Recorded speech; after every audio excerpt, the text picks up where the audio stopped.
September 17, 1787 was the last day of the convention, and 42 men remained. 3 refused to sign, some refused to promote the Constitution publicly, but 39 did sign the document. Delegates, hoping to avoid opposition in the state legislatures, agreed to present the Constitution at special ratifying conventions in each state.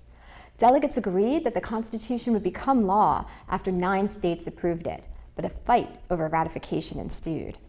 To quiet fears of centralized national authority, the Constitution's supporters, many of the nation's wealthiest men, such as merchants and rising entrepreneurs from coastal and urban areas, shrewdly called themselves Federalists, a term implying that the Constitution successfully balanced the relationships between state and national governments.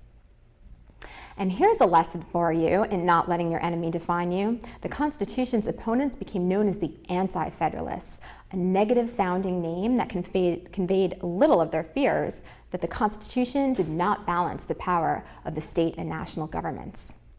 Anti-Federalists, such as President James Monroe, and people from rural New England and Western New York, for example, they feared any centralized concentration of power in the hands of a few wealthy individuals, and they feared interest groups with money, and they argued that local governments were more receptive to local needs. James Madison, Alexander Hamilton, and John Jay, they were all prominent pro-Constitution Federalists. They wrote the Federalist Papers under the pen name Publius. 85 essays that delineated the framers' intentions in designing the Constitution. In these papers, they defended the Constitution as the document that would guard Republican virtue.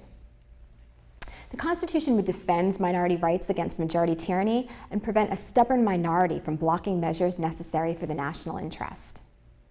Hamilton was from the West Indies and had an education in the classics.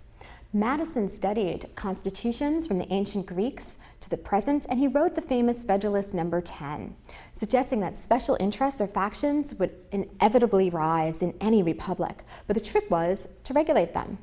And the nation's size and diversity would neutralize the attempts of factions to steer unwise laws through Congress. Federalist No. 51 argued that competing interest groups would prevent any one interest group from harming the rights of others. These Federalist Papers were published as most newspapers were Federalist. This fact, in addition to Federalist superiority in funds and in political organizing, proved decisive. Anti-Federalists had not provided a workable counterproposal or any viable alternative to the Constitution. But Anti-Federalists did leave an important mark. Virginia, New York, and Massachusetts, they all ratified the Constitution with requests that the new charter be amended to include a Bill of Rights. The Bill of Rights is discussed in Module 2.3. Most of the inadequacies of the articles had been addressed. Amending the document. Instead of 13 out of 13 states needed to amend, 2/3 of both houses of Congress, plus 3/4 of the state legislatures or national ratifying conventions were needed.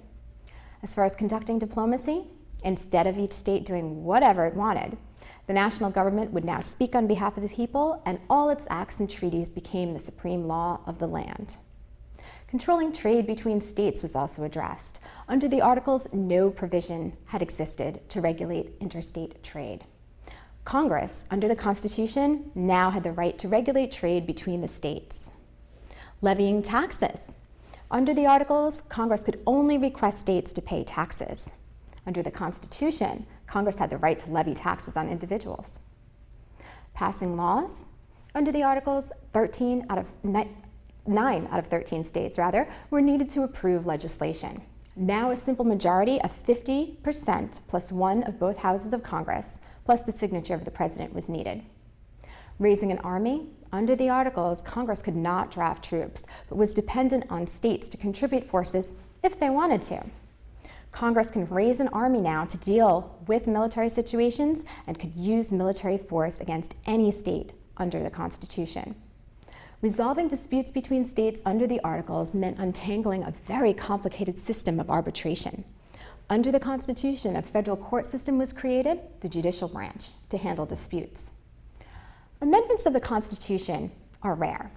More than 11,000 proposed amendments have been considered by Congress, but only 17 amendments have found their way into the Constitution since the 1790s. So what is the process for amending the Constitution? Article 5 of the Constitution describes this process in depth. Although the federal Congress can propose a constitutional amendment by 2/3 votes in both chambers, a supermajority, meaning 3/4 of the states, must consent for an amendment to be ratified. Today, that number is 38. One way, which was used to repeal the 18th Amendment mandating prohibition, is for the states to call constitutional conventions and then for 3/4 of them to vote in favor of the proposed amendment.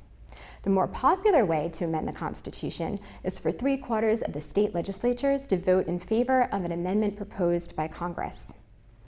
My favorite story about amending the Constitution the latter way is about the 25th Amendment on presidential succession and inability. States considered it an honor to be the 38th state to ratify because once the 38 states ratify an amendment, it automatically becomes part of the Constitution. The president does not need to sign it, and no signing ceremony needs to be held. With the 25th Amendment, Nevada, North Dakota, and Minnesota, they all vied for the honor of being the 38th state to ratify. Nevada and North Dakota, on February 8th and February 9th, 1967 respectively, upon learning that they were only the 37th state to ratify, withdrew their ratifications. At first, the validity of North Dakota's nullification was unclear. Minnesota ratified next, followed by a second attempt an hour and 13 minutes later, due to differences in time zones, by Nevada. When North Dakota's nullification was finalized, Nevada became the 38th state to ratify, and the 25th Amendment became part of the Constitution on February 10th, 1967. Senator Birch Bayh of Indiana was the author of the 25th Amendment, and he has more constitutional amendments to his name than anyone since James Madison, one of the framers of the Constitution. Senator Bayh also, in addition to being the author of the 25th Amendment on presidential succession and inability, he was the author of the 26th Amendment as well, which lowered the voting age to 18. He is also the author of the Equal Rights Amendment, but it failed to get ratified because it did not have the necessary 38 states within the 7-year period. Since 1919, most amendments have been given a time period of 7 years to fail or to be ratified. But this year we are celebrating the 50th anniversary of the ratification of the amendment. Happy anniversary! Be sure to look this video over and do your readings from the textbook and answer the questions thoroughly.